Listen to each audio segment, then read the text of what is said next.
On this week's KSP News Show, the first contract update now being out for 2 weeks, we look at some of the bug fixes that have come out in the latest patch, and I give my opinion as to what could be tweaked gameplay-wise for the next update of Kerbal Space Program.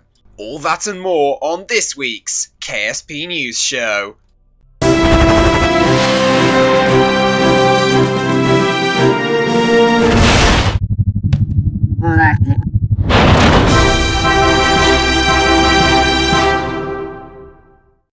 Reporting live from the Kerbal Space Center, it's your host, Jinli Kerman.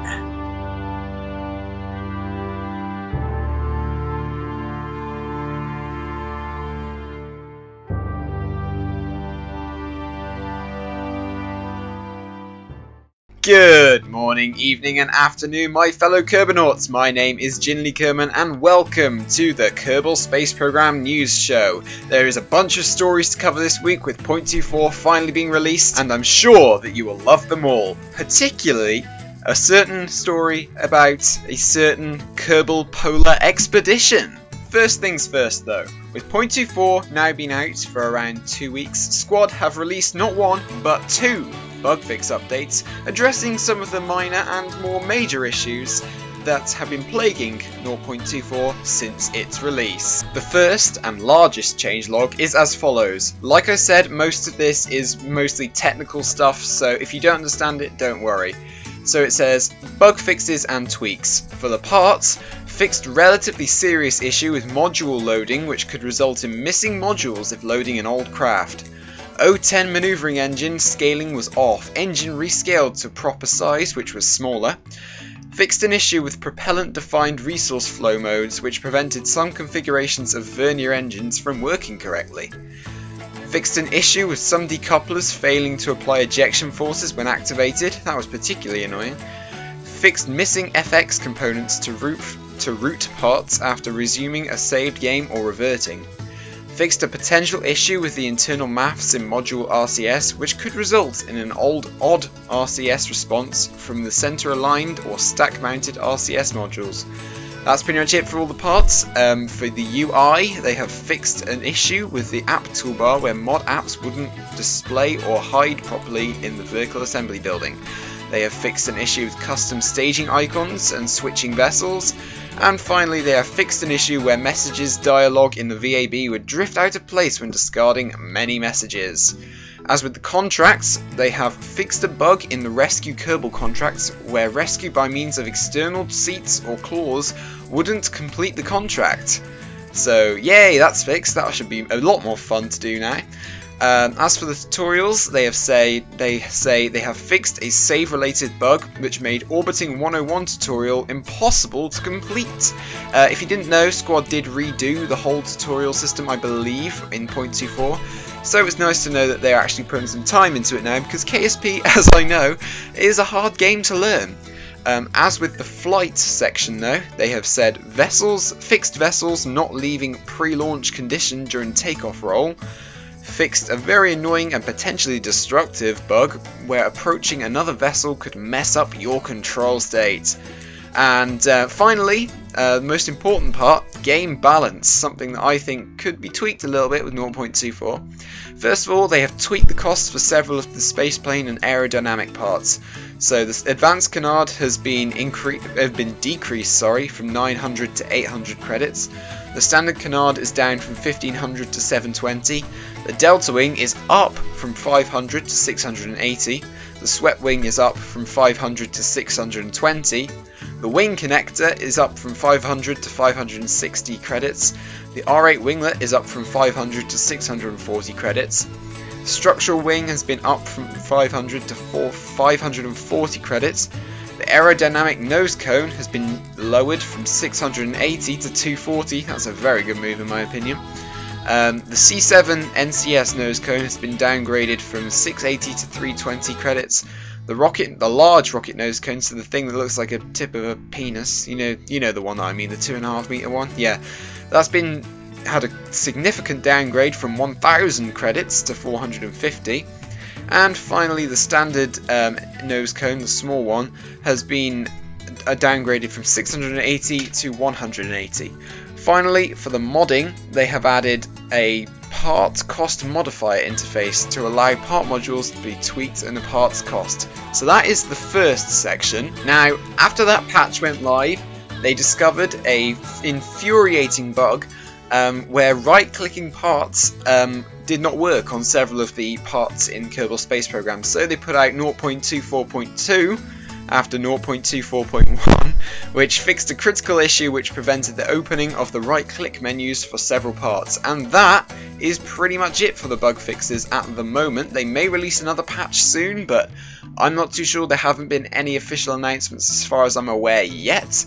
But these are all very good changes, and I am confident, and it has been a solid release, and I'm so glad the 0.24 has gone smoothly. As always, I will link the changelog down below so that you can go check it out for yourself. Just before we move on from the subject of 0.24, I just want to make a couple of opinions of mine clear about what I think could be done to perhaps improve the game. As perhaps not the best of players myself, I do think that at the moment, with all the cost system being introduced, I do think that the cost system, I think everything costs perhaps just a little bit too much, just a tad, for people to actually buy and stuff. Particularly for saves, like ones you've already started, so I don't know, like I had my career mode save and I'd unlocked pretty much everything on the tech tree, but I still started off with like the beginner amount of money. And that was that. I couldn't even launch a vessel, which was it was hilarious, put it that way. But I do think to perhaps improve gameplay a little bit, I do think perhaps lowering the cost of every single item, perhaps just a little bit, by no more than 100 or 200 funds. I think that would make things a lot better, and I think that would make it a lot more accessible for newer players. Also, I do think that procedurally generated contracts will be a good addition when they eventually come. If in case you don't know, Squad is working on a system for 0.25, I think, where contracts will be procedurally generated depending on how you're doing in game, and I do think that's going to help, because at the moment I've got the same contracts just from different suppliers. Like I've got the same one from Ionic, Thombonic, Robotics, or whatever it's called, and the Rockermax conglomerate to get scientific data from around Kerbin. I've had that contract like 6 times now, and I'm really hoping that they do, like, once you've done a contract, they don't give you it again, if you know what I mean. But that's just my personal opinions. Let me know in the comments down below, what do you think of 0.24 and what do you reckon should be tweaked? If there is anything at all to tweak, do you think it's a perfect update, or do you think that there's a lot wrong with it and that the squad need to fix it particularly fast? Let me know in the comments down below. And finally, we have a special announcement on behalf of the YouTuber HOCGAMING'S, otherwise known as Harv. You may know him. He has over 102,000 subscribers on YouTube, and he is doing a special charity event in Kerbal Space Program. Let's watch this trailer courtesy of him. As of the time of recording, the Kerbal Polar Expedition 2 is less than 2 weeks away. Here are the top 5 reasons why you should come watch the event, beginning August 6th and ending August 10th at the times on screen right now. Number 5. A bunch of entertaining people will be co-hosting the days with me. The Goldfish, Op Delta, Chicken Keeper, The Solar Gamer, Insane Acorn, Street Lamp Pro, Pleborian, Tanuki, and Enter Elysium. Number 4. Some more interesting people will also be making appearances, including former KSP developer and current Universal Sandbox 2 developer, Chad C7, Mute Psychopath Danny2462, and possibly Scott Manley at some point. Number 3. We didn't manage to complete the mission last year, but this time will be different. We will bear through the tedium and the pain, with the help of being forced to sing for donations, answering questions from the Twitch chat, and watching me destroy the rover by accident repeatedly. Number 2. If we pass $10,000 raised, I will turn on my webcam and show my face for the first time ever. The beautiful comfort of anonymity will be cast away, and you will have to deal with the painful knowledge of knowing the terror that is my complexion. Number 1. Finally, most importantly, we're doing this for a good cause. Myself and all my co-hosts are giving up our time in order to try and bring one of the most valuable resources, and yet one of the resources most taken for granted, clean water, to people who don't have access to it at all. Simply by watching the adverts running at regular intervals during the stream, you'll be supporting us in a little way. And by donating to our campaign, you'll be helping those less fortunate than yourself in a big way. So please, find some time to spare to pop in, watch and donate. If you can't make the streams live, they'll be uploaded as soon as possible afterwards on YouTube, and you'll be able to donate to the campaign long after the mission itself ends. Thanks for watching, and I'll see you there.